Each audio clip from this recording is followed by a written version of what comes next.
इस दुनिया में अगर दसियों, बीसियों, सैकड़ों, हजारों, लाखों या इवन करोड़ों लोग भी मिलके तुम्हें रुस्वा करने के लिए, तुम्हें जलील करने के लिए, तुम्हें बेइज्जत करने के लिए, तुम्हें हराने के लिए साजिशें करें, लेकिन अगर अल्लाह यानी कि खुदा तुम्हारे साथ है और वो ये नहीं चाहता कि तुम जलील हो, तो वो इतने सारे लोग मिलके भी कभी तुम्हें रुस्वा नहीं कर सकते, बल्कि रुस्वाई, बेइज्जती और जिल्लत का तमांचा उनके अपने मुंह पे पड़ेगा if you have Allah with your side. Today we talk about number 1, व तु इज्जु मन तशाउ व तु जिल्लु मन तशाउ, यानी कि इज्जत अल्लाह देता है, जिल्लत अल्लाह देता है। And second is her condition की, हर सिचुएशन की, हर शख्स की दो साइड्स होते हैं, लेकिन हम अक्सर एक ही साइड को देख के उसके अबाउट अपना नजरिया बिल्ड कर लेते हैं, जो कि एक बहुत ही गलत अमल है। So I explain these 2 points with a very beautiful example, जो कि अभी रिसेंटली मेरी और तुम्हारी आंखों के सामने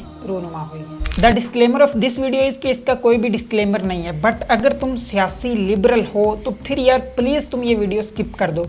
अब तुम पूछोगे कि यार सियासी लिबरल क्या होता है, तो ये एक अलग टॉपिक है, फिर किसी दिन इस पर बात करेंगे। और अब तुम पूछोगे कि हमें तो पता ही नहीं कि सियासी लिबरल क्या होता है, तुमने बताया ही नहीं, तो फिर हम ये वीडियो देखें या ना देखें? तो इसका यार शॉर्ट यही जवाब है कि तुम ये वीडियो देख लो। कोई तरीका है भीख मांगने का? यस, दिस इज माई तरीका।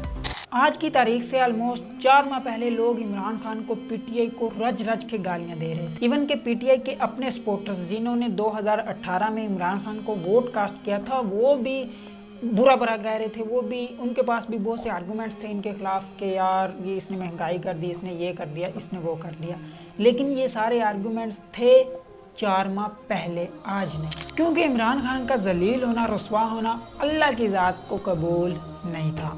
उसके बाद हम सब ने देखा कि किस तरह से पांसा पलटा, किस तरह से एक मुल्क की 13-14 पार्टियां एक तरफ इकट्ठी हो गई और सिर्फ एक पार्टी एक तरफ रह गई। दुनिया की तारीख की सियासत में कभी ऐसा नहीं हुआ कि सारी पार्टियां एक तरफ हो जाएं और एक शख्स को गिराने में लग जाएं। आज ये सारी पीडीएम बादशाह वक्त होने के बावजूद भी रुस्वा, जलील, खार, बेइज्जत हुई और तबाही के, नाकामी के ऐन नक्के पे, ऐन धाने पे खड़ी है। इसके बरक्स इमरान खान जो कि तख्त से उतर गया, बादशाहत से उतर गया, उसके बावजूद भी वो सुरखरू हुआ और कामयाबी की बुलंदियों पे खड़ा है। अब इसी पॉइंट से ना हमें एक दो छोटी छोटी बातें और सीखने को मिलती हैं। पहले भी हमने ये बातें सीखी हुई हैं, लेकिन हम चाहते हैं कि हमारे प्रैक्टिकल हमारी आंखों से गुजरे। तो ये एग्जाम्पल जो इमरान खान और पीडीएम वाली है, ये एक बहुत ही कमालेस्ट एग्जाम्पल इसको मैं नाम दूंगा। एक तो नंबर 1 हमें ये सीखने को मिलता है कि यार अल्लाह के प्लान्स हमारे प्लान्स से बेटर होते हैं। और दूसरा ये कि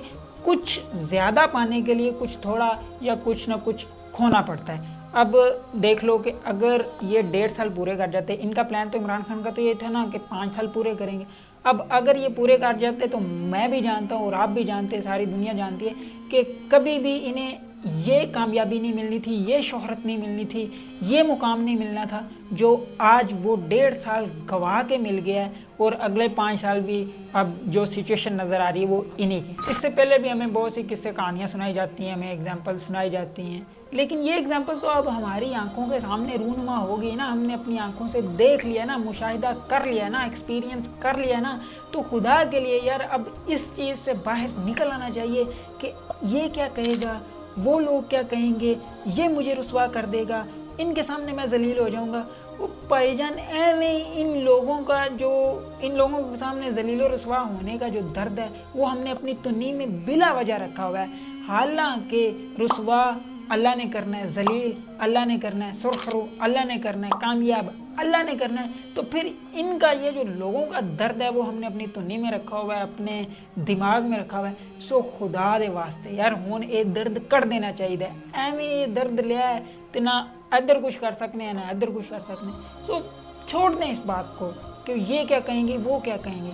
अल्लाह ने कहना है, एल लोग कुछ नहीं कहना। वो आप मैं सोच रहे हो कि तू की कहेगा, तू ये सोची जा रहे हैं कि एक ही कहेगा। स्टॉप इट यार, please stop it. Now we talk about second point, यानी कि हर शख्स की, हर कंडीशन की, हर सिचुएशन की 2 साइड्स होती हैं। आज से 4 माह पहले जब गवर्नमेंट थी इमरान खान की, जो महंगाई तब थी वो थी एक साइड। हमने तब उस साइड को देखा और हमने कहा कि यार इमरान खान तो बहुत बुरी गवर्नमेंट कर रहा है, ये तो ये कर रहा है, वो कर रहा है, महंगाई है, फलान है, ढिमका। लेकिन उसी की दूसरी साइड हमें नहीं पता थी कि वो ये सब किस तरह से, हालांकि हमें लग रहा है कि महंगाई है, लेकिन असल में एक्चुअल इसकी जो दूसरी साइड है वो क्या है, वो दूसरी साइड हमें पता चली है अब जो नई गवर्नमेंट आई और उसने महंगाई का एक रिकॉर्ड ही, सारे के सारे रिकॉर्ड ही तोड़ दिए, डॉलर के रिकॉर्ड तोड़ दिए, हर चीज़ को इतना ज़्यादा महंगा कर दिया। और हमें फिर पता चला कि यार वो शख्स की, उस शख्स की जो दूसरी साइड थी वो ये थी, वो इतने सारे क्राइसिस में से निकल के, इतने सारे जो गंभीर हालात थे, इंटरनेशनल सारी महंगाई थी, उसमें से गुजर के हमें बहुत बड़ा रिलीफ दे रहा था। हमें इससे सबक ये मिलता है कि यार हमने उस एक साइड को देखा और हमने इमरान खान को बुरा बोला और हमने कह दिया कि अब बाइकआउट, अब इसे वोट शोट नहीं देना और इसे ख़त्म, बाय बाय टाटा। इसी तरह हम अपनी लाइफ में करते हैं, बहुत सी चीज़ों को भी एक साइड से देखते हैं, बहुत से अशख़ास, कीमती अशख़ास हमारे लिए होते हैं, उन्हें हम एक साइड से देखते हैं और इसका बरक्स जो दूसरी साइड होती है हमें वो देखना गवारा ही नहीं करते, बल्कि उसके लिए सोचना भी गवारा नहीं करते कि यार ठीक है ये इस तरह कर रहा है, लेकिन इसकी जो दूसरी साइड है वो क्या है, शायद इसके पीछे कोई और राज छुपा हो, शायद इसके पीछे कोई और ऐसी बात हो जो मुझे ना पता हो। और हम सिर्फ उस एक साइड को देख के नैरेटिव उसके अगेंस्ट बनाते हैं और उस चीज़ या उस शख्स को खो देते हैं और बाद में हमें अपनी ज़िंदगी में बहुत बड़ा खमियाजा भुगतना पड़ता है उसको खोने के नतीजे में, बेसिकली उसकी एक साइड को देख के खोने के नतीजे। सो ये हमारी बहुत बड़ी कमज़ोरी भी है, बहुत बड़ा अलमिया भी है कि हम जल्दबाजी बहुत करते हैं किसी के ख़िलाफ़ भी नैरेटिव बनाने में, किसी के ख़िलाफ़ भी अपना नज़रिया सेट करने में हम बहुत जल्दी करते हैं कोई तफ्तीश किए बिना। So this is the point from this example कि यार हमें किसी भी चीज़, किसी भी शख्स के ख़िलाफ़ नैरेटिव बनाने के लिए ये सोचना चाहिए कि आखिर सही तफ्तीश कर लेनी चाहिए, जिससे हमें अपनी ज़िंदगी में बहुत सी चीज़ों को रखने में, यानी कि बहुत सी चीज़ों को हम, बहुत सी ऐसी चीज़ें जो हमारे लिए बहुत फ़ायदेमंद हैं उन्हें हम खो नहीं पाएंगे, उन्हें बचा लेंगे। I hope you like this episode. अल्लाह हाफ़िज़।